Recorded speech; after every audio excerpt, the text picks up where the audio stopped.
Hey, hey, hey, hey. What's up, y'all? I'm Liv, And I'm Amy. And this and this is is Girls Girls Gone Gone Spooky. Spooky. Hell Welcome back. yeah. Welcome back. I like that we're on our last, well, today is our second to last episode of the season, but last week was like variety show. We're also doing like a bit of a hodgepodge episode. So I think we have to like stay in that theme for the very last episode. And Yeah. I have some thoughts I'll share after, but Perfect. I like it because it's fun. I feel like we can like cover a lot of ground, and I'm excited about today's story. Yeah. Same. There's some spooky ones. Some spooky-ookies. Okay, before we get into it, Amy and I were just like talking about this a little bit before, but I know that we've talked about Telepathy Tapes on here before. It's a podcast that we both love. Amy recommended to me, and I have like been an evangelist for this show. If you have not listened to it, run, don't walk, listen to that shit. It is so incredible. It's not spooky, but it's definitely in the vein of paranormal and things that are like, I think they call it psi science. Yeah. So it's like psychic and etc. But anyway, I just started season 2 today, and it's phenomenal. Like slightly different vein from season 1, but like so compelling. And I just have to give like an honorable mention to the first episode, which is all about near-death experiences. And I'll just like tease it for you, Amy. There's basically like and we've talked about this so much, like we've covered this topic a lot. And the biggest question is like, is it just your brain? Like as your brain is shutting down, it's able to have this like experience. And or make you feel like you're having this experience, whether it's real or not. And I think the argument on the other side was like, well, even if that is the case, who's to say that that's not also a spiritual experience that's beyond your body? This is like completely debunking the former because it's a neuroscientist who has his own NDE, and the part of his brain, his cortex or whatever that like literally allows for brain function, had 0 brain function. Whoa. And he had an extremely involved experience of the afterlife. Oh my God. And he was like, I'm not religious. I have never been religious. I'm not spiritual. I do not believe in any of these things. And now I'm, as a scientist, faced with this like impossible reality that like I've sort of somehow proven that this is spiritual, and I'm now grappling with like his religion is science, you know what I mean? And so it's like I can't recreate this. But then he did start like research about it and like other people who've had similar experiences and the things that are in common. And I think like what's a common thread through this whole season, because it's not just about NDEs, is like, of course there are fake things out there. Like there are fake mediums, there are fake NDEs, there are fake, it's like, of course that happens. And so there's this like uphill battle for people who are having these real experiences, who are psychic and are, you know, fill in the blank, that they're not only like grappling with it themselves, it's also like, oh, and now I also have to overcome like claims of fraud, essentially. So I just thought that was like such an interesting angle, especially because she's interviewing scientists, like, and the historians and like people who are like, yeah, no, like we're pretty sure this is like for real. People knowing things they couldn't possibly know. And we've seen that in stories that have come up too.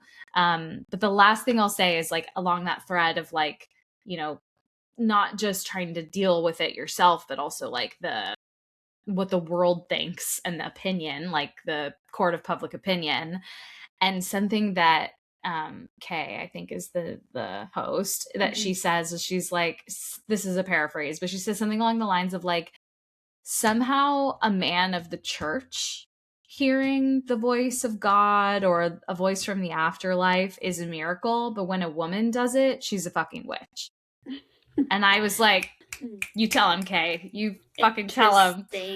But I was like, that's so true. And in the show, she's also talking specifically about a girl with autism, which is like another layer of prejudice and all of that. So I was just like, God, the show. That's amazing. I can't wait It's so to listen. good. You're going to love it. You're going to love it. Yeah. Wow.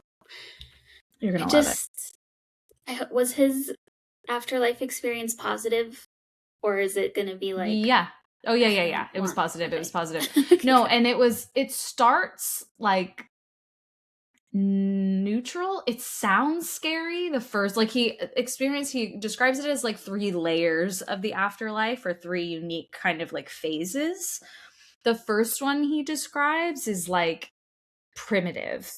And so I think that one may have felt kind of scary. And I think the theory is that one was like actually his brain shutting down, of like his consciousness still trapped in a dying body.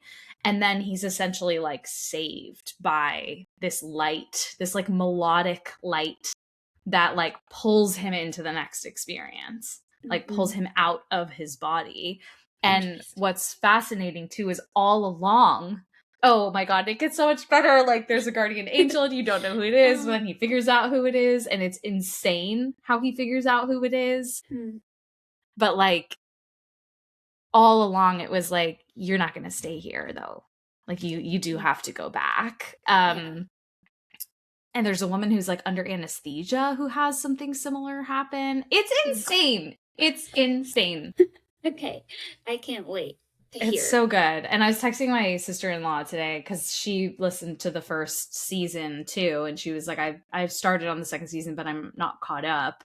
And so I texted her, I was like, this show just like makes me feel so much less like frightened of death. Like, I mean, we're all afraid of death. Like that's human nature, but like, I don't want to die anytime soon, but knowing that it's an eventuality, this show just makes me feel like, okay, comforting. Like, yeah, it's very comforting. And like the idea of like being reunited with like pets and loved ones and everyone is like peak health, like regardless of how they left the world, they kind of revert back to like the best version of themselves, which is just so cool. Like it's I don't know, it's just so interesting, but also that there's not like a bodily component to it. It's like beyond description, which I think tracks.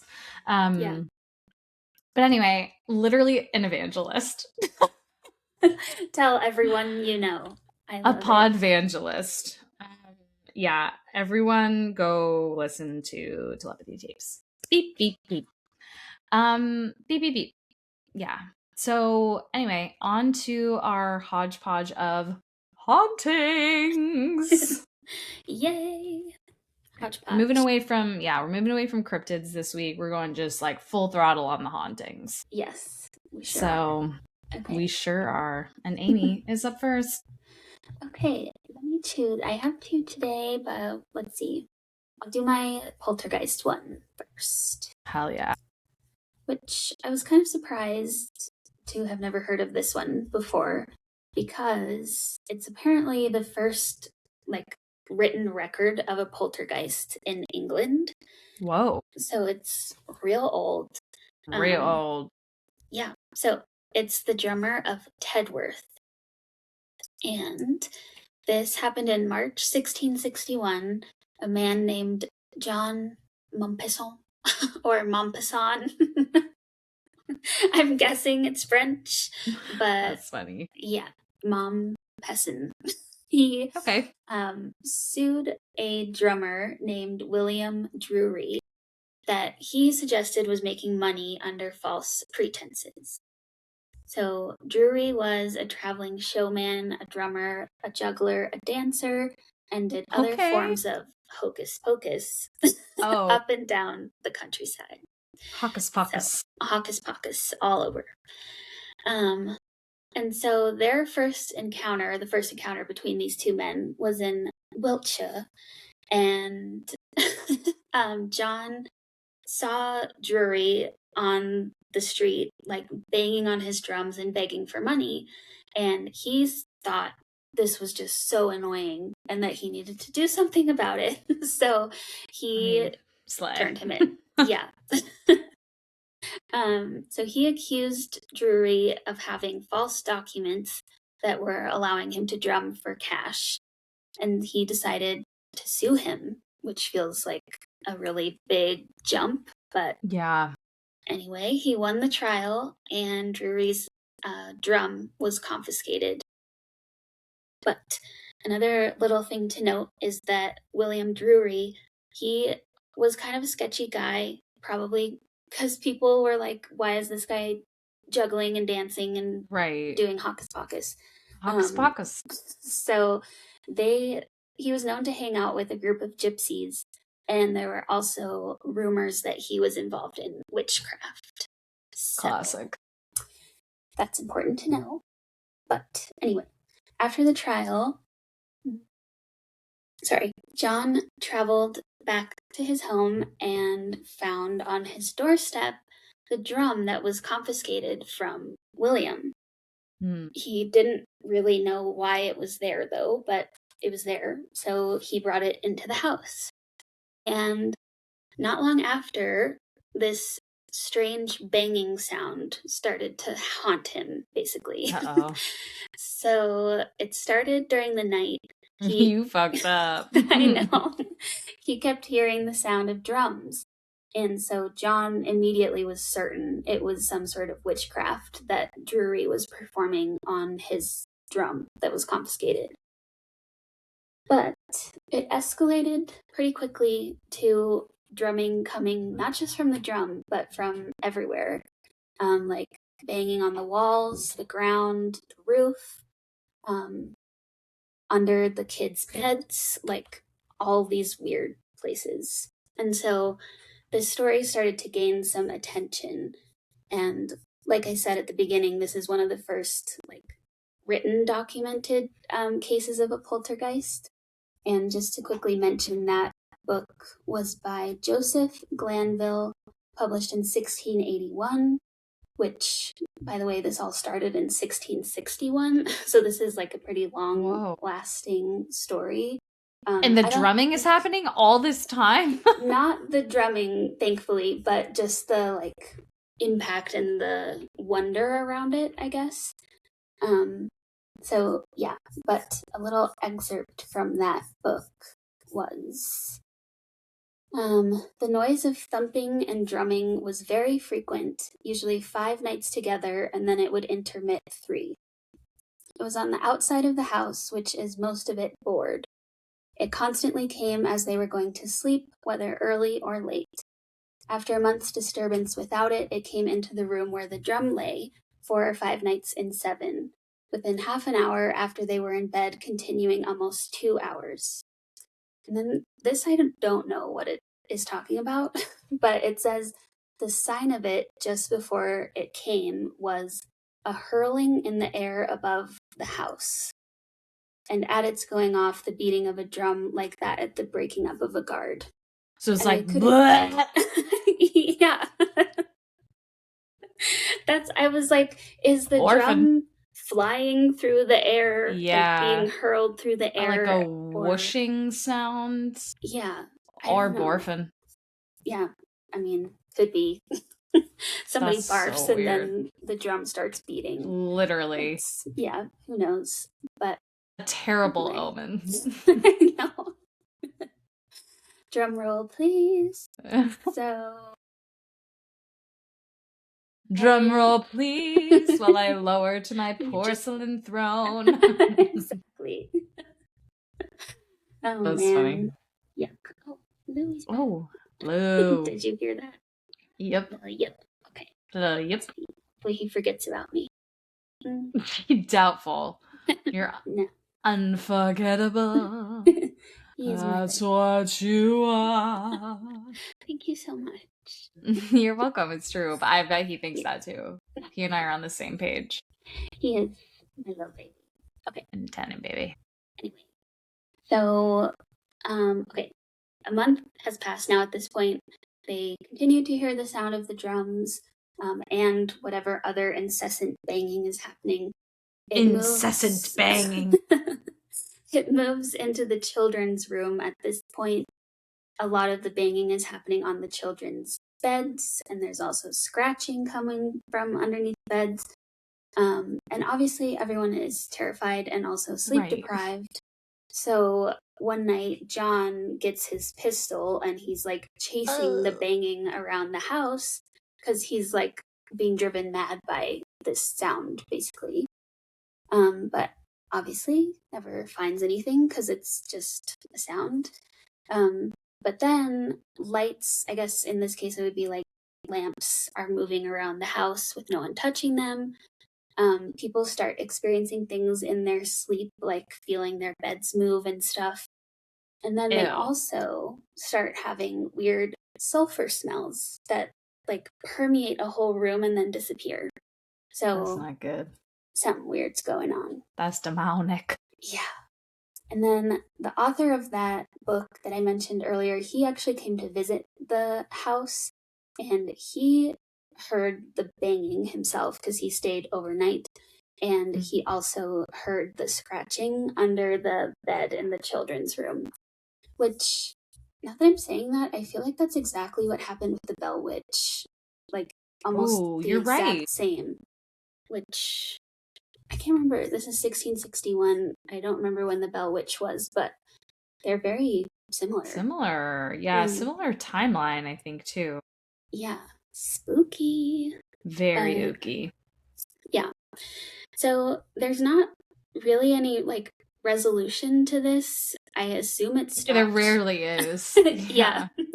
But just a little about what happened to William Drury, the drummer. He was sued, and he was arrested at the time that John accused him of all of this. He was sentenced to be deported in 1662. And because that was his sentence, he confessed to the crimes of tormenting John and his family. And he said that he was behind all the paranormal stuff. So that was essentially like a admission of witchcraft, which is not a good idea. But he escaped and disappeared for almost 40 years. But in 1704, he was brought back to court again for witchcraft. And because they had him, they were like, okay, now we're going to officially try you since you disappeared before. And then he also had an accusation of stealing someone's pig. So all three of those things got him. Yeah, they got him. They got him good. And he was sent to the American colonies, never to be heard from again. Roanoke. So, just kidding. Yeah. Oh my God.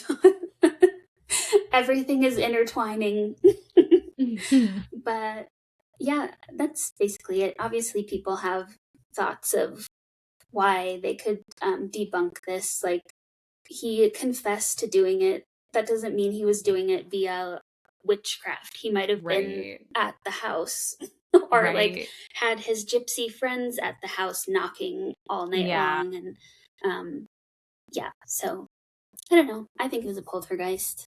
That's creepy. Either way, it's creepy. But also like knocking under the kids' beds and then like moving. I don't know. Like how would you even do that without some sort of supernatural help?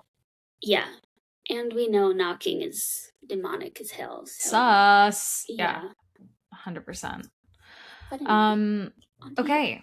Moving on to The Haunting of Alma Fielding. Alma's a cute name. That is one of my favorite names. It's so cute. I don't know why I was like, I'll never use that name, but I love it. Why wouldn't you use it? I don't know. Because I actually kind of like it. Alma in Spanish means soul. And I love that pronunciation, but I don't like Alma as much. Yeah. But people would say Alma. Yeah. I mean, I say Alma. Yeah. I don't say Alma. Alma. I don't know. Maybe it's cute. It's cute as heck. I know you have to be careful with nicknames because you never know what's going to happen. Yeah, that's true. Okay, The Haunting of Alma Fielding. So this is back in 1938. There's a woman named Alma Fielding. Obviously, what if I just said a different name? She's a 34-year-old housewife in Thornton Heath, which is a suburb of London. And she goes to the press complaining about a poltergeist having invaded her home. So a couple of the things that happened that like pushed her to the edge to go to the press. There was a 6-fingered handprint which appeared on a mirror. Yeah, like just weird. Like nothing wrong with the limb difference, but that's just weird. And obviously no 6-fingered people in her home. Glasses would fly through the bedroom that she shared with her husband, Les. Their son, Don, had to dodge a pot of face cream that went flying when he came to investigate the commotion of the glasses flying around.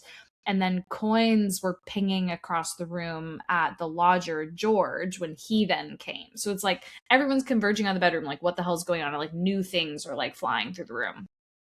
So she was like, okay, the police isn't going to take this seriously, so I'm going to call the press. So she called the Sunday Pictorial, which had invited readers already to share their experiences with the paranormal. And I just like love to think about like the public having interest in the paranormal in the 1930s. Yeah, like I love that. The stock market has crashed. They're like, give us something. Give me something spooky. Yeah, so her case then attracted the attention of a paranormal researcher named Nandor Fodor, which is a really bold name. Yeah, Nandor the Relentless. Unfortunately, not Nandor the Relentless, but I digress. So Nandor decides to investigate what's happening to her. So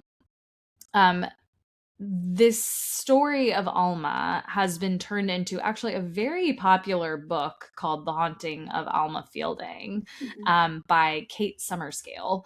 And Kate is actually interviewed by Inside Edition to like provide more details. So she gets like, special access. She has like more information on this than anybody than is available on the internet. So like this interview with Kate Summerscale is actually really interesting. So she says that Alma's story began one Friday night in February of 1938. She and her husband Les were in bed in their South London home. She and Les apparently witnessed this bizarre poltergeist activity with objects flying across the room like glass tumblers and light bulbs, when her 16-year-old son, Don, came to the door to see what was going on because of all the clatter and shrieking, things were thrown at him as well, the pot of cream. The whole family is then scared. As the events are continuing, the next morning in the kitchen, eggs are flying around the house. So Alma telephones the Sunday paper that's running this series on the quote supernormal, as it was then called, and invited journalists to come and see for themselves what was going on in her house. So word of the haunting makes its way to Nandor Fodor. And as Kate Summerscale explains, he was a Hungarian Jewish refugee in London who worked with the International Society for Psychical Research. So he's like the 1930s version of a paranormal researcher. He believed in ghosts, but he hadn't yet been able to categorically pin down the truth of them, which, like, have we ever? But he thought this sounded like a very plausible case, just based on, like, all these different witnesses and whatever. So he hurries down to Thornton Heath to see if he can get evidence for himself of this haunting. So Kate says he went to see Alma with a couple of colleagues, and while there, they all independently saw different and weird things happen. So they'd see wine glasses spring out of Alma's hands and shatter in midair. Even like hit the light fixture in the ceiling. So like they're seeing like very unusual phenomenon that like even if someone was trying to manipulate these things, it would be like almost impossible to do. So, and it's not like this woman's a mentalist, you know what I mean? Like they're not impossible to do by today's standards, but like this is not what's happening here. Yeah. So they saw a saucer that had been used to feed the cat fly across the room. His back was turned, and there was absolutely no way she could have thrown it and shattered it against the back door. A vase apparently transported independently from one room to another. So everyone's all excited. Like all these colleagues are like, oh my God. But they're also like sort of scared as well because they're like, wait, actually, though, this is real. Yeah. So Kate notes that they also wanted to discover proof of the supernatural, but didn't want to be seen as like fools, you know? So they're like, we're going to believe this with a grain of salt until we have better evidence. So they were very wise to a lot of the tricks that mediums and actual mentalists of the time deployed in impersonating these supernatural events. So they were looking out for things like strings, wires, misdirection, sleight of hand, tricks that like conjurers on a London stage were using at that time. And the researchers later invited Alma to come into the International Institute for Psychical Research, which was in South Kensington, to see if the poltergeist like energy would follow her. And it did. So, to their delight and amazement, it did, but it took new forms. So, when Alma paraded around the seance room in the presence and under observation from all the researchers, she apparently materialized from thin air small objects like pieces of jewelry, odd items from her home that seemed to have followed her and materialized, increasingly sort of more like ancient objects like little terracotta pots and things like that.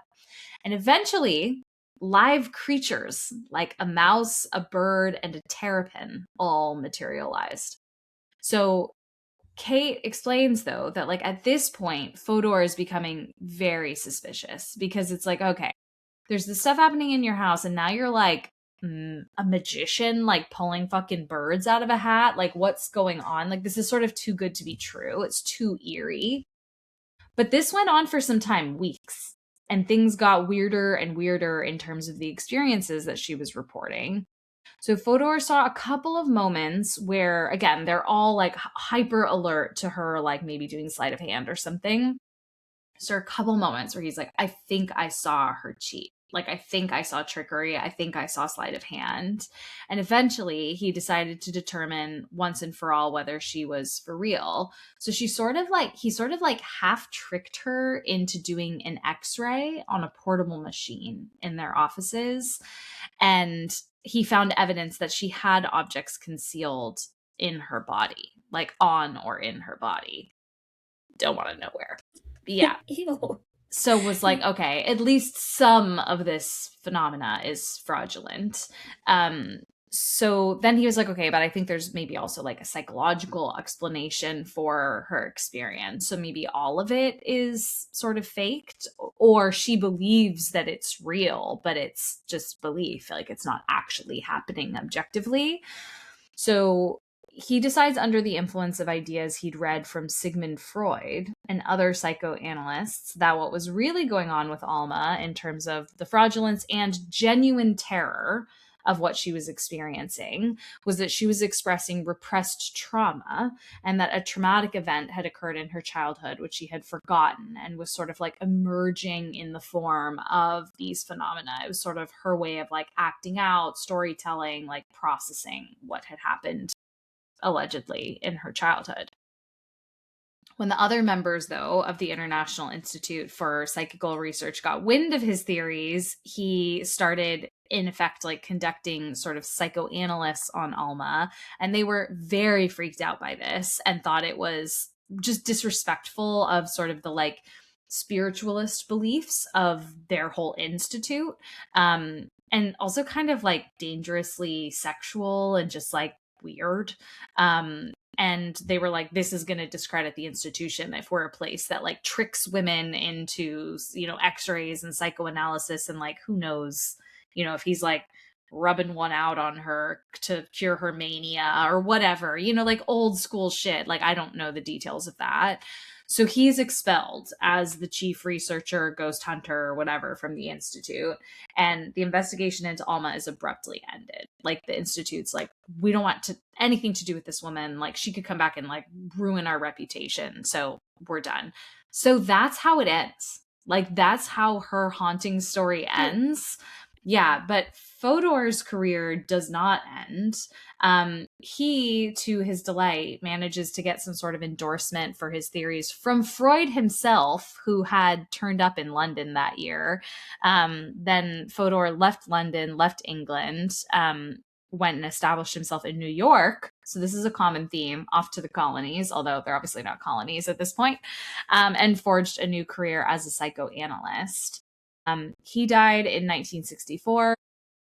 Alma eventually moves to the countryside where she occasionally held seances, and she died in 1976. So it's funny to think like that's the year my mom graduated high school, that like she was alive and kicking, you know, like overlaps with my mom. Yeah, it's just so bizarre, these things. But, you know, whether the poltergeist actually haunted her is like, it's not easy to answer.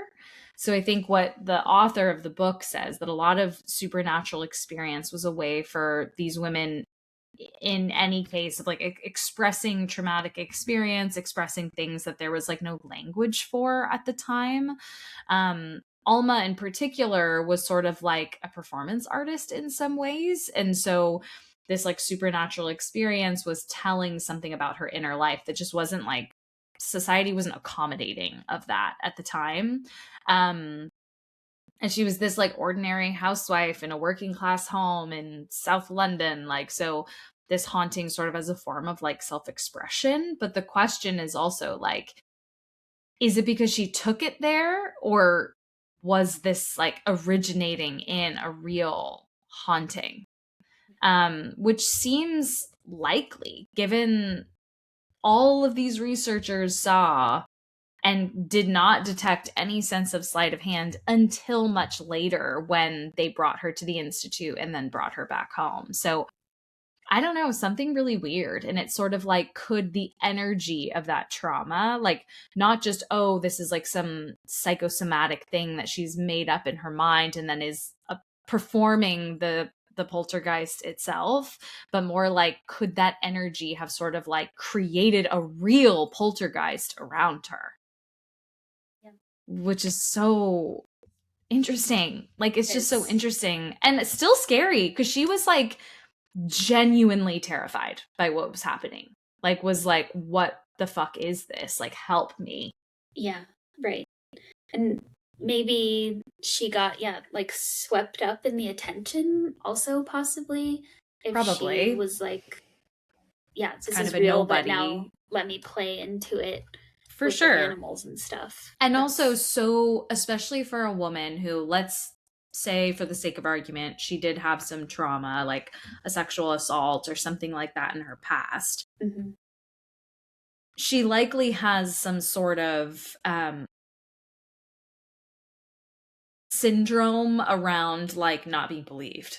Yes. Mm-hmm. So she's going to do everything she can, even if she is faking some of it, so that people fucking believe her. Yeah, that's a good point. Yep. You know what I mean? Mm-hmm. Anyway, so that is The Haunting of Alma Fielding.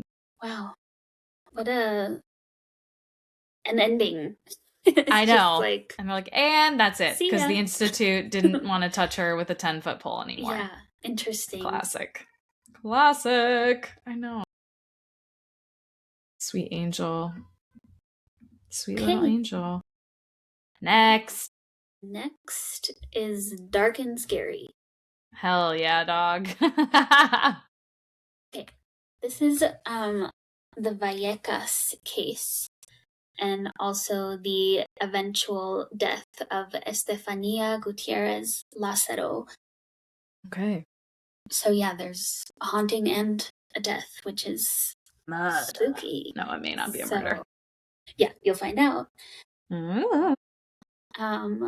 This took place in the Vallecas district of Madrid, Spain, in 1991, when a family claims that their apartment is being haunted by a malevolent spirit.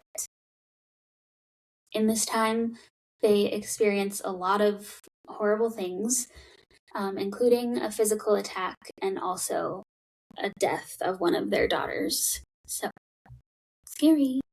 Very scary. So, this family has 5 children, and the 2 parents, they all live in this apartment together. The oldest daughter is named Estefania Gutierrez, and she at this time was 18 years old and had started to develop an interest in spiritualism, and especially Ouija boards, which is classic. Yikes. So, Estefania and her friends at school used to play, which I know is the right term, but it always feels weird. Play Ouija. And one day they were having a session at school when a teacher found them. So during that session, they had been trying to contact the boyfriend of one of the friends who had died in a motorcycle accident. But the teacher walks in and she's like, no, you should not be doing this. This is in like Catholic Spain. Yes. Yeah. She was not going to go over well. Yeah. So and wait, when was this? 1991. Okay, so kind of recent. Yeah, but even still, at like a Catholic school, I don't know if this was a Catholic school, but I feel like that's a fair guess. That would be like, no. Oh, yeah, at my Catholic high school, we would, like, no. No. That would have been detention, like, forever. You would have had to, like, become an altar girl or something as punishment. Yeah, yikes. So, yeah, the teacher's horrified. She tears up the Ouija board, which we know is not good to not close a session. She rips it up, and the friends that Estefania is with and the teacher all see this little like wisp of what kind of looks like smoke come up from the Ouija board that she's ripping and apparently like get inhaled by Estefania. So she's possessed now. Yeah, she's ingested something. A demon. So, yes. She's ingested a demon. Zozo. Oh my god. Maybe. Fuck. Yeah. So, yeah. And then after this happens is when the hauntings start. So, Estefania in particular, she starts to suffer from insomnia. She has hallucinations, and she also has some seizures at this time that no one can explain. Apparently, her parents tried taking her to a lot of different hospitals, but none of the treatments they suggest seem to work. She also starts telling people about seeing shadows of human forms in the night, and she describes them as having no face, but that they always ask her to come with them. Oh. But she doesn't know where they want her to go, so that does not sound good at all. No, it does not sound good. So this continues for a while, and on July 13th, Estefania attacks her sister, Magdalena, at the apartment. It seems like everything was fine, but this is obviously totally out of character for her to attack her younger sister, so they don't know what came over her. And then the next day, Estefania had a seizure, and she's taken to a hospital, but has to be put into a coma because it's like a massive seizure. And she dies that same night. So they perform an autopsy, but the cause Does she have epilepsy? Maybe. Okay. That's what we'll get there. But okay. Yeah, so they do an autopsy and they don't give the cause of death as like anything specific. They just say it was a sudden and suspicious death. So I don't know if that means that they couldn't find anything in her autopsy to suggest that the seizure, like, I don't know. I didn't want to look it up even, whether a seizure can kill you, but I kind of didn't think it could. I mean, I think it can if it deprives your brain of oxygen for too long. Yeah. Status epilepticus, I think is what they call it. I'm pretty sure. Epilepticus? I'm pretty sure. Sounds like Spartacus. Yeah. Who knows? Anyway, yeah, status epilepticus. A medical emergency defined as a seizure lasting longer than 5 minutes. Yikes. Mm-hmm. Anyway, that's... Okay, so she passed away. It's very tragic. And they put her cause of death as, like, sudden and suspicious. So... Oh, so they're like, what the hell? Yeah, so they didn't say the cause of death was her seizure, which is why it's a little weird. Like, why? I don't know.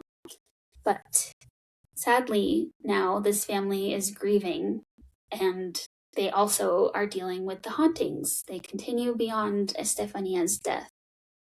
So the family... Yeah, now that she's gone, it's like released. The smoke just went out of her body. Know. It could be. Yikes. So, yeah, they all start hearing strange noises coming from inside the walls of the apartment, including knocking, of course, scratching, and even what sounds like whispering. According to the dad, sometimes the sounds were so loud that they could be heard throughout the apartment building, so their neighbors could hear things too. The family then also starts seeing strange shadows moving around the house, just like what Estefania was describing, and objects are moving on their own. The mom, she claims to start hearing Estefania's voice calling out to her. Oh, and I don't think it's her. I don't think so. And she also hears what sounds like an old man laughing. They have glasses break, doors open and close, objects move, all without anybody touching it. On a few occasions, the other daughters would wake up with their wrists like slammed against the wall next to their beds. Oh. So things are getting very physical and out of hand. Yeah. So in 1992 now, this is like almost a year that this has been happening, the family calls the police because they don't know what else to do. And so an inspector named Jose Negri arrives on November 27th. And when he and his other officers get there, the whole family is out on the sidewalk, even though it's pouring rain, because they're so terrified. And they tell him, we just saw a huge shadow watching all of us from the hallway. And when we saw it, all the crucifixes in the house moved or wiggled or fell. So they were like, I don't know, call the police. Oh my God. Call the Pope. Yeah, I know, they should, take it up a notch. I don't know, I would call the police too. I wouldn't know what to do. The police, they only get that piece of information from them, apparently. He's like, let's start the investigation. They didn't give the full rundown of like the history of what they were experiencing. So they go in and start looking around, and they also experience some things. In their official police report, they wrote about having seen a wardrobe door open by itself, even though it was locked. And it opened so forcefully that it almost hit one of them in the face. They hear... And it was locked? Like it was like ripped open. They hear loud noises coming from the balcony, even though there was no one out there. Someone just yelling, loud noises! From Anchorman, Steve Carell's character. Loud noises! I was just remembering that movie because I watched the podcast, Amy Poehler's podcast. Yes, I watched Steve Carell. Too. It was so good. Oh my gosh. Such a good episode. I love her podcast. Yeah, it's so light and just lovely. Yeah, and like the talk nicely behind their back segment is so cute. Positive gossip. Yeah, it's so cute. Yeah. Anyway, okay. This podcast is opposite of that. So yeah. They also... We're like, talk shit, demons. Yes, exactly. The police also see some weird, substance that looks like slime kind of coming off the bedside table. Primordial ooze. Who knows what that is. But then the other thing is that as they're walking around, there's a crucifix that is hung on the wall that falls down. They put it back, it falls down, and they're like, I'm so sorry. I don't know how we can help you. Yeah. So, because what can they do? It's not like there's a murderer in their apartment or something. So, yeah, things continue. And almost exactly 2 years after Estefania's death, on the 1st of November 1993, a picture of her that is hung on the wall in the living room caught on fire. It only burned her face. The frame, the rest of the picture, and all the things around it were not burned at all. It was just her face that burned. And what the fuck? For whatever reason, I mean, I guess I get it. That was the thing that they were like, let's leave now. I think we're done here. So they sold the apartment, moved away, and apparently the new owners haven't had anything happen. So also, like, is that poor girl's soul okay? I know. It seems possibly not. Yikes. Yeah. But to your earlier question about whether she had epilepsy, apparently 2 of her brothers say that she did have epilepsy, but she was never officially diagnosed. And she was, though, taking medication for it, but it was prescribed for the mom. So it's like kind of weird. And so that also, in the process of the investigation, like with doing all the interviews and everything, they find that the mom is pretty emotionally unstable and she seems extremely anxious, but rightfully so, but also with like a need for attention, I guess. So people start to wonder if she's exaggerating things. Is she the one that is making some of this stuff happen? But I don't know how you can make a shadow person appear to your entire family. So, or make all those crosses like fall off the walls and burn just her face. Like, also, like a grieving mother isn't gonna do that. I know. Yeah, I think there's something demonic here. Yeah. The brothers don't, but maybe it's just they were fearful, or who knows. But one of the sisters, named Manuela, she says everything that we shared that happened, like this was real. There was something more than just an illness going on with my sister. Something weird happening. Yeah. Well, that's sad. I know. So Estefania. Rest in peace. I know. That's kind of it. But the last thing is that there's a movie loosely based on this on Netflix called Veronica. If anyone wants to watch. I've heard so much about that. It's from wait, 2017. I'm like officially adding that to my list. Yeah, apparently it is pretty good, according to this article. I'm doing it. I'm gonna do it. Okay, well, next up we've got a bunch of little quickies. And that is because Ireland is haunted as shit, in case you didn't know. Haunted as hell. So I was like, we're just gonna cover all these. So they're kind of quick, but I'm gonna take you through, I think there's 6 of them. So we're just gonna dive right in. This first one is in Galway. Family in Galway claimed to have been plagued by a ghost who tried to destroy their home.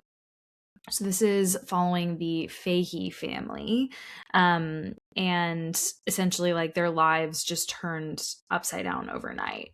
So the poltergeist began by flinging objects around the house, of course, and leaving the smell of urine in all of the rooms. Yeah, which, if you've ever seen The Exorcist, like pee and like the sulfur smell like are kind of synonymous. Like there's a lot of that vibe. So John and his family from Corrib Park were determined that they would tell the world about how their lives have been made hell, essentially to like try and really force someone to like help and also believe them. So they got together and decided to write about all of the crazy stuff that's happened, which started in 1996. So Ireland's book publishers were like, this is just too hot to handle. So they decided to finance the venture themselves. The only snag was that John had to sell his brand new car in order to come up with the £5,000 needed to create the book. So there's a quote here. So people thought I was mad when I told them what was happening in the house, but I've seen objects fly and get smashed with my own eyes. I was determined to tell my story, and the only way I could finance it was to sell my beloved car. But I don't care if I have to walk everywhere as long as people can read what happened, said John.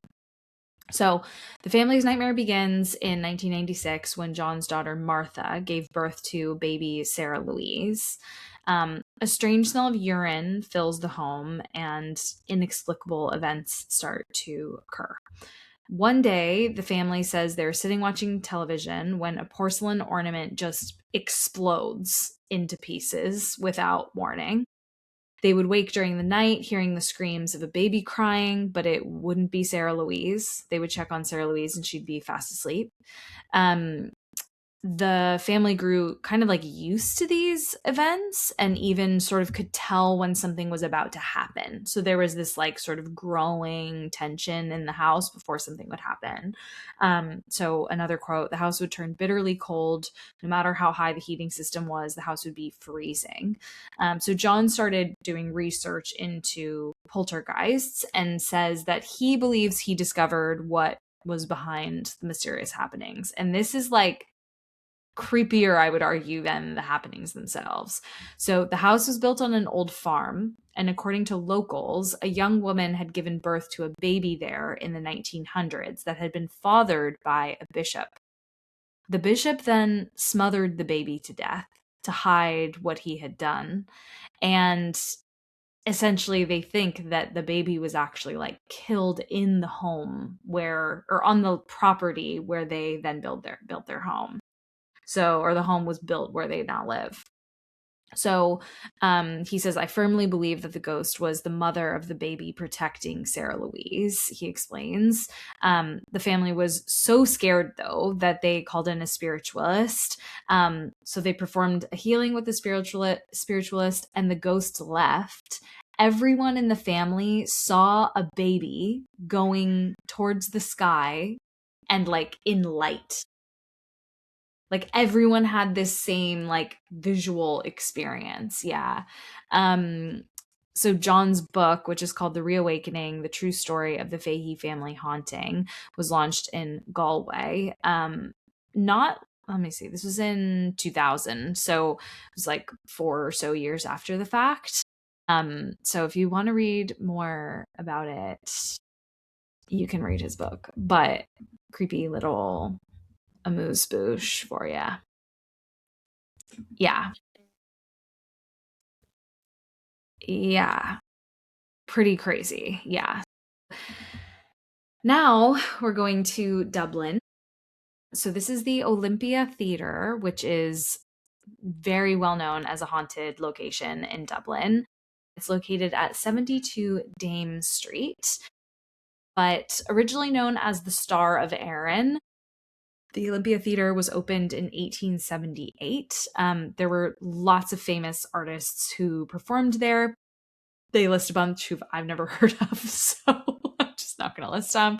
Yeah. But this building is essentially like Victorian era, and there has been history of poltergeist activity throughout the decades. Stories of doors and windows rattling violently, like someone's trying to get in. Ghostly footsteps echoing throughout different areas of the theater, and the violent destruction of a dressing room by an unseen entity. I'm like toggling back and forth between a couple different sources here. For example, in 2008, there was a magician named Joe Daly who was preparing for his show Magic Macabre and had a very strange experience in the dressing room. So he told the Irish Independent about this experience.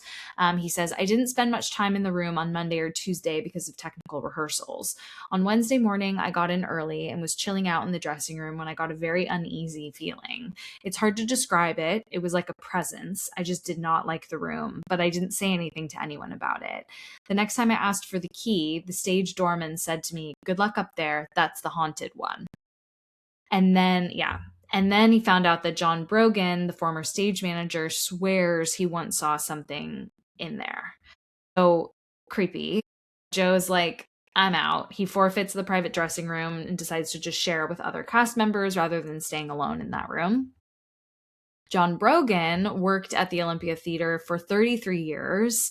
One Sunday afternoon, early on in his tenure, he watched as a blue light floated out of one of the dressing rooms, up the corridor towards him, and past him before going around the corner. So just like weird shit. Some stuff's kind of scary, some's eerie, like it's just like a bit of a hodgepodge. So Maureen Grant, who is a very loved member of the theater staff who passed away in 2021, also had her fair share of experiences, also shared with the Irish Independent. And it's so funny because the Irish Independent is like the source of a lot of these stories. They cover so many paranormal stories, which is so interesting. But also like it's Ireland, so not shocking. So in 2015, she recalled several strange experiences with light switches malfunctioning, the sound of a baby crying, and a very startling personal encounter in which she fled a changing room while changing between shifts. Things got so intense that the theater summoned a medium, and Maureen actually showed him around. So she says, the minute we walked into the toilet, he, the medium, was startled and said, I've the answer before we begin. This is where the crying baby is. It's a boy, and his second name is Parker. The staff had already christened the baby ghost Charlie, which in parentheses, she says it's better than Casper. So it became Charlie Parker. So Charlie Parker is the baby ghost that kind of haunts this space. But Maureen's first experience of the poltergeist was when she was changing for a shift.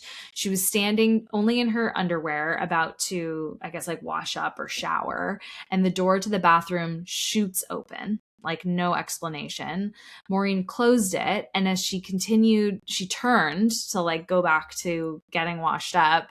The door starts rattling and like banging on the hinges, and her uniform goes flying off of the door hook. So she's like, okay, that's really scary. I'm fucking out of here, but like it's gotta be like someone on the staff is just like fucking with me. So she's like traumatized. She's like, I'm out of here. She grabs her coat. She's like in her undies. She grabs her coat quick, runs into the cafe that's connected to the theater, and realizes that the employee that she's like, this is who's doing it. If someone's doing it, it's this guy. He's sitting there having a meal. So like it was not him. Yeah. So she's like, fuck that. And then the medium being there essentially just like amplifies the activity. So they bring the medium in after Maureen has this weird experience. And eventually the poltergeist seems to sort of settle like in the theater bar, where glasses would go like flying off the shelves, smashing on the floor, coins would jump in the till, like just really weird stuff. And then the ghost of a pallbearer began appearing like human-like in the center aisle. He was thought to be friendly, so like they didn't necessarily think like that is who was causing the poltergeist activity that was like scaring people, but staff were like, oh no, that's like a known thing. So like the baby, the pallbearer, and then whatever this other thing was that was like causing havoc for everyone. So that's a weird one. Yes. Yeah, the theater. Yeah, yes, very haunted. I don't know why that is. Like a lot of them are old, I guess, but yeah, I don't know exactly why that is. I don't know either. We did an episode, I think, on... Yeah, we have. Was it like performers in general? Yeah, maybe I think so. I don't know, they live like a superstitious life. Yeah, almost. and I think in a lot of ways they're like conduits.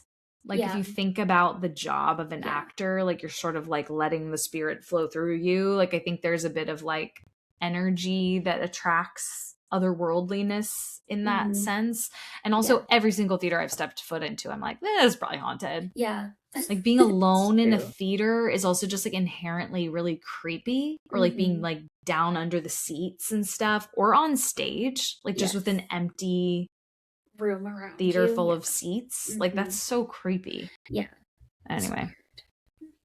So this next one is the story of the Cuneen ghost. So this story goes that a widow named Mrs. Murphy, her son and 5 daughters all lived together in a house near Cuneen, County Fermanagh. I don't know if I'm saying that right. In the early part of the 20th century. And the family becomes plagued by a poltergeist shortly after Mrs. Murphy's husband dies in a freak accident. Paranormal events start occurring in the house. Starts with occasional knocking on the front door, and whenever any member of the family goes to answer the door, there's nobody there. That's like one of the creepiest things, I think, where it's like, and then you open the door and there's no one. Like, ugh, don't like. No. The noises then become more frequently, with knocking on all of the doors and windows, both separately and simultaneously. Perfect. Barf, dude. No, thank you. No. Above the house was a room that was used as storage for hay, and this room was only accessible by a stone staircase that adjoined to the farmhouse. And in the room, heavy footsteps were often heard, but every time someone goes to investigate, there's no one up there, and there's only one way in or out. So it's like, okay, what the fuck is going on? So the family decides to get friends and neighbors to come to the house to like witness these things themselves. Mrs. Murphy, her children, some friends would sit in the kitchen listening to the banging on the windows and the doors and the footsteps coming from upstairs. And like people were like, okay, shit. So unfortunately, though, things then take a turn for the worst when more intense paranormal activity starts to pick up. So Mrs. Murphy would watch as plates would lift off the table and fly across the room, smashing against the walls. Like, I feel like that's such like a quintessential poltergeist thing. Like glasses smashing, things like just flying like a tornado of stuff. Yeah, just like, yeah, we get it. Damn. The family would also watch in the bedroom as the bed would lift several inches off the ground by itself and then fall back down again. Things got so bad that Mrs. Murphy's like, we're going to the church. So Father Coyle from Maguire's Bridge visits the house and sees for himself like these mysterious shapes appear and disappear on the walls. He watches pots and pans flying across the room. And then there's another witness, Cahir Healy, who just was like, I literally cannot believe what is happening right now. Another person from the church. So Father Coyle's given permission for 2 exorcisms to be performed in the house. I presume they mean permission from the church. And it said that during the exorcisms, the bed sheets would rise off of the beds. Cups and plates would fly around the room. Groans could be heard coming from upstairs, that little hay room. Yeah. Both exorcisms were among the very few exorcisms to ever be carried out in Ireland, because the church is very choosy about where they permit priests to do exorcisms. And unfortunately, they didn't work. So the Murphy family continues to live in this house with the poltergeist. They're understandably terrified. They'd really hoped that the exorcisms would work, but the poltergeist activity actually seems to be getting even worse. It's also said that friends and neighbors then start to sort of turn on the Murphys, like, you're probably practicing witchcraft, you brought this on yourselves, like, so typical. Yeah. So there were claims that Mrs. Murphy's son found a book in the forest near Cuneen called The Legions of Doom, and it supposedly gave instructions on how to practice satanic rites, how to contact demons, etc. And so the son started to develop an unhealthy interest in the spirit world, and allegedly like tried to raise a demonic spirit in the house. It was this story among others that became sort of the last straw for the Murphys, because that wasn't true. And so they decided to leave the home and set sail for America. Here comes our theme again, in 1913. Much to the horror of the Murphys, it seemed like the poltergeist had followed them on the boat to America. Fortunate. Yeah, it's well documented that passengers on the ship complained about rapping and banging that's always coming from the Murphys' cabin. So it's like documented even back then in like the 19 teens. The noises became so bad that the captain went personally to Mrs. Murphy to ask her to please stop making so much noise in the cabin. It stated that the captain did not believe that there was a poltergeist on the ship, but did, however, threaten the Murphys that he would put them off the ship if the noise continued. Where? I don't know. Yeah. Like, you're going to throw them off? Right. And it's known that the poltergeist activity did follow them to their new home in America as well, but over time, the manifestations subsided and eventually did stop, allowing the family to sort of like get on with their lives as best they could. One of the girls of the family, though, was so traumatized by these events that she said to spend the rest of her life in some sort of mental institution in America. As for the Cunene house, it's claimed that a ghostly presence still remains there to this very day. So maybe the like sort of like energy of the poltergeist, sort of part of it followed, but a lot of it stayed. And there's a photo of the house, and it's creepy as fuck.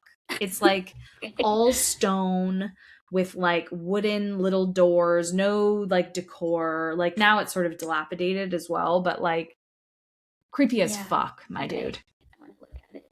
So yeah. Yeah, it is creepy. Very creepy.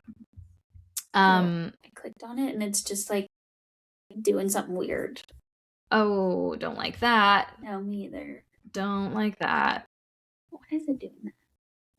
Like, what's it doing? Like, what? I click on it and it's like changing colors from dark gray to light gray. But I don't know if that's like exit out, Amy. Exit out. I don't like that. Don't. Just don't. It's gone. Okay, good. Must have been a loading screen. That's what it was. That's what it was. Okay, so this is on to Leap Castle. Ireland's most haunted castle, allegedly. I feel like there's a lot of like most haunted fill in the blank, but we'll go with it. So there is a lot of history around Leap Castle, of course. It's like ancient. It's in County Offaly or Offaly. It's relatively central to Ireland, this area, like generally in the middle, presently identified as sitting within the eastern and Midland region of Ireland. County has a population of over 82,000 people. So bumping. Massive. So prior to the 17th century, when Ireland was ruled by clans, Leap Castle occupied a very useful strategic position for dominant Irish families because it's on this sort of like rocky outcrop of these mountains and could essentially like survey against attack from the north and protected against invasion from the south through this pass that went through the mountains. And then there's River Shannon that's like around that area as well. Leap Castle, in terms of like how old it is, they're not really sure. There's archaeological evidence to suggest that it was used by humans as early as 500 years BC. Oh my God. Yeah. Ancient. Like, wow. What? The site, I mean, not the castle, obviously, but like, what? Still, it's a long time. And at this time, Druid ritual ceremonies would have centered around sacrificing animals to please Celtic gods. A lot of blood in that soil, most likely. Yeah. Mm-hmm. The structure itself is thought to have been built there as early as 1250 AD. So this is like really fucking old. Yeah. Though as it stands today, it was built in the early 16th century. So like the actual building was probably like dilapidated, then they redid the whole thing. Mm-hmm. And probably done in the early 16th century by the O'Bannon clan, as they were high up in regional clan rankings behind the ruling family of the territory, which were the O'Carrolls. The castle also has a Celtish name that I'm really not going to try to pronounce. Not worth it. But it essentially translates to Leap of the O'Bannons. Leap Castle.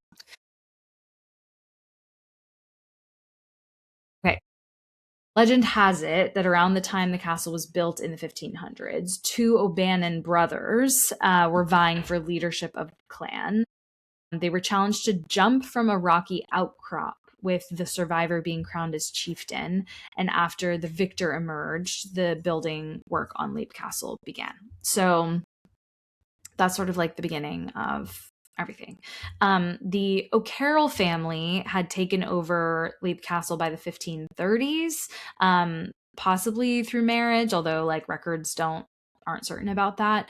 They had a fierce reputation and were known to punish their enemies through blood. There was a lot of infighting in the family. It was just like a very ruthless time. I mean, it's similar to like Outlander. It's like Scotland versus Ireland, but similar kind of vibes, like clan mentality, and it's all about like the strongest and like fighting for the top position and all of that. In 1642, well, actually, I'll go back for a second. A lot of the inheriting family members killed one another to assume control of the castle and leadership over the clan. So, like, that's also factual. It's not just like, oh, generally they did this. Like, they did this at Leap Castle. Yeah. In 1642, Oliver Cromwell's government forces then invaded Ireland, and an English soldier, John Darby, took Leap Castle in lieu of tax payment. The castle then remained in the Darby family until it was burned during a 1922 uprising, so was then in English control for a long time. The current owners, the Ryans, have continued restoration work that was started by an Australian owner named Peter Bartlett since 1974. And then basically, like, there are people who are private residents there since 1991. They've worked tirelessly this family, the Ryans, have worked tirelessly to restore the building, a lot of it by hand and also living there. So, like, there's a lot of respect that has gone into this place, but there's also a history of, like, very creepy shit. So it has been given the creepy title of most haunted castle, and pretty much like primarily due to the O'Carroll clan just being so brutal, they think. So at the heart of the lore is the infamous Bloody Chapel, which is the castle's most unsettling room, chamber. It was here during a clan O'Carroll power struggle between two brothers that one murdered the other. Thaddeus O'Carroll was a priest and successor to the title of chieftain of the clan in the 1530s. However, his one-eyed brother Teague O'Carroll was jealous and hungry for power. So during a family mass, Teague stabs his brother, the priest, Thaddeus, who then bleeds out on the altar. So there's like a weird synchronicity too between like old druid ceremony and what Teague did. So it's said that the presence of Thaddeus, the priest, can be felt very strongly in that room. It's home to a lot of spirits though. So there were 150 bodies discovered under the floor when they did renovations. In 1922, unsuspecting workmen discovered the skeletal remains of a host of prisoners. So most likely the O'Carroll clan had kept these people prisoner, and then either they died or were killed at some point in punishment. So while they're restoring the castle, these workmen stumble on this trap door that's concealing a dungeon that is like very clearly set up for torture. Yeah. So this, they call it an oubliette, was a deep hole in the ground with upright wooden spikes intended to impale victims, kill enemies of the clan. It's thought that the shaft was used as recently as the mid-1850s due to a dated pocket watch being found inside. So they could kind of time, I mean, no pun intended, but like time, you know, yeah exactly. Lots of other ghosts, like I said, probably a lot of these poor prisoners. The priest, of course, there's also the Red Lady and the ghost of two young girls who may have been O'Carrolls or O'Bannons. From the castle's partial destruction during a 1516 attack to fires that consumed parts of it during the Irish Civil War, Leap Castle has essentially just been witness to centuries of violence and bloodshed. Doors slam without warning. Footsteps are echoing in empty hallways. Forces sort of brush past, especially unwelcome guests. And for those who visit, it's very, very clear that there is a lot of paranormal activity here. So there's nothing like truly terrifying in the way of like haunting that happens, but it's creepy. Yeah, it sounds. Yep. Okay, I've got a couple more. So this is the Wexford poltergeist.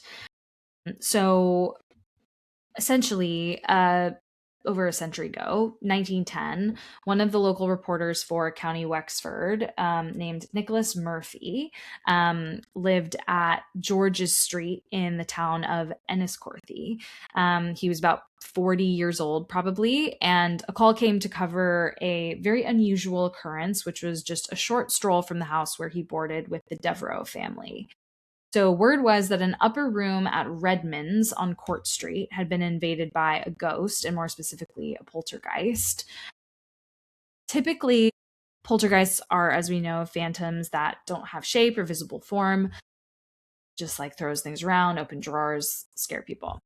In this instance, the three men staying in Redmond's reported that one of the beds in their boudoir was shifting around while they slept, despite the fact that it was a very heavy piece of furniture missing a caster, so it would have been really hard to move it.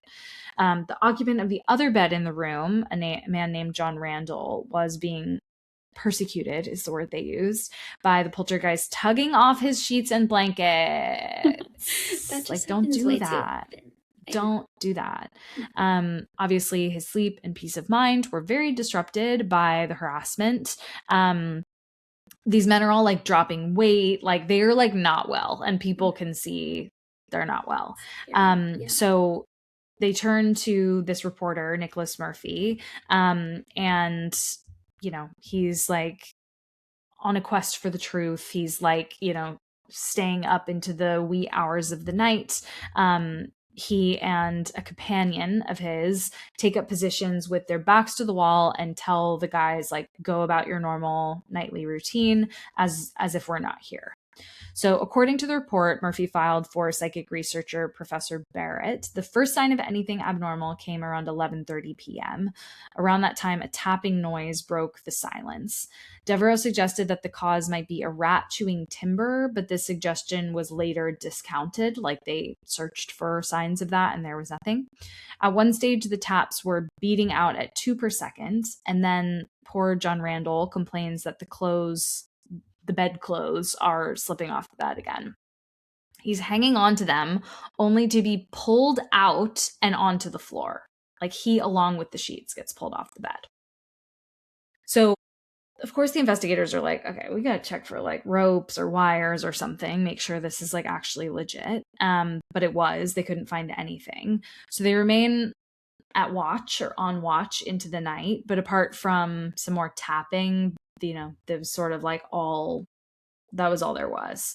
The three boarders refused to remain at 16 Court Street thereafter and moved on to alternative accommodation. There is essentially nothing marking this place as like haunted. They're like, people don't like obviously like the innkeeper doesn't share it, but people say to this day this place is extremely haunted. There's a local photographer who says that like he was called in by Penguin Books to take pictures of this haunted house on Court Street back in the 1970s, and like experienced really weird things in the process of trying to photograph the house as well. So it's just kind of like a weird, ongoing, creepy place. Yeah, being pulled off your bed is too much. Yeah, it's pretty intense. Yeah, violent. Very intense. Agreed. Very. Okay, and then this is the last one. It's okay. That was so loud. Body slamming the door. So lastly, this is titled Demonic Repossession. So a young couple refuses to live in a council property, which they claim is haunted by an evil spirit, and they face the threat of having the property repossessed.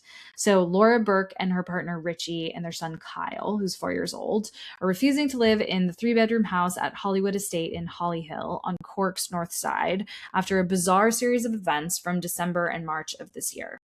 The couple are still paying rent to Cork City Council on the property, but they're refusing to live there and currently reside at the home of a family member. The house has now effectively been lying empty for the past 6 months. The couple are pleading with the council to be rehoused, though locals in the Hollyhill area have become increasingly skeptical of their supernatural claims. Cork City Council warned last week they have no way of verifying the couple's claims and will not be providing them with an alternative property.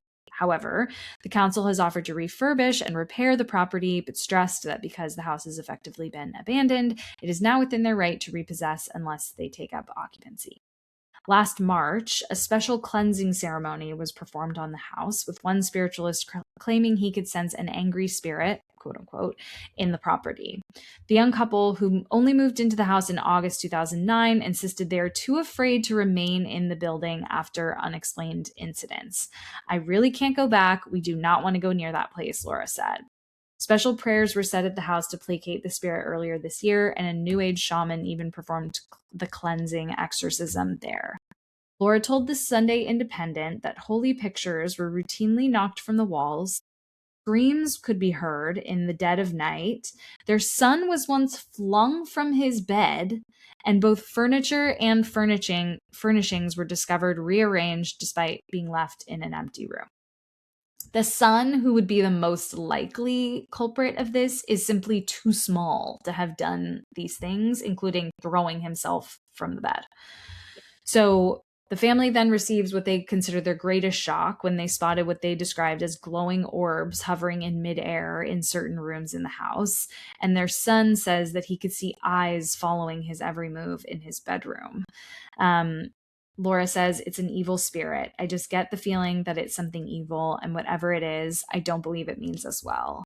The publicity surrounding the haunting attracted hundreds of curious onlookers, of course, especially once the story first hit headlines in February or March. Clairvoyant John O'Reilly was invited to inspect the house, and he said he immediately felt a presence. He said, there is definitely someone here. I'm getting a feeling of a younger man who may have hung himself, he said. Spiritualist and shaman Paul O'Halloran said he felt there were numerous spirits in the house and believed they may have been from children who were buried in unmarked graves in Cork. And of course, locals are like, this is all conflicting. Like, this is, these are just like claims. No one reported previous incidents at the house. Allegedly, there's like no record of a tragedy having fit there. But I don't know. It seems really weird that this family is like having this experience. And again, it's sort of that situation where it's like, even if what the family's experiencing is real, you get a couple of like crackpot shamans come in and like make shit up, and it totally, undermines their experience in the view of like the eyes of the public. So anyway, Ireland's haunted as hell. And like, it's not just old castles, and you kind of can't know for sure what you're gonna get. So what was the year on that story? Is that one modern? Yes, it was. Hold on. Okay. Yeah. There's poltergeists. Aaron go bra, am I right? I do want to go back real bad. I know, me too. So me too. one day. But not to. And that's our show, folks. House. No, not to a demon house, that's for sure. Okay, friends. Well, we love you guys, and we'll see you next week for our last episode of season 5. And until then, hard to believe. Stay spooky. Bye. Bye.